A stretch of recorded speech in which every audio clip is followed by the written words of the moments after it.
hay quien te ve, chamberilera de mi querer, la que de niña con su alegría mis ilusiones supo entender. Ya eres toda una mujer, algarabía y en pensar, que derrochando gracia y tronillo vas por las calles de tu ciudad.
¿De dónde has sacado esos ojos?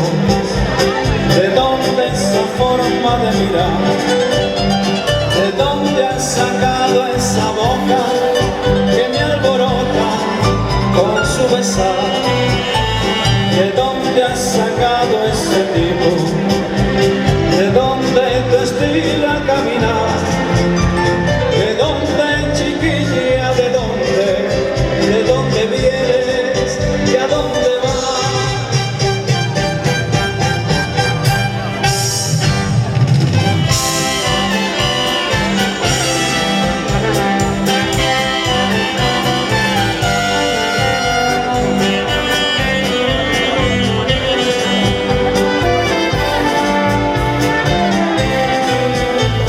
¿De dónde has sacado ese tipo?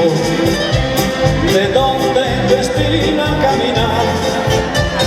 ¿De dónde, chiquilla, de dónde? ¿De dónde vienes y a dónde vas?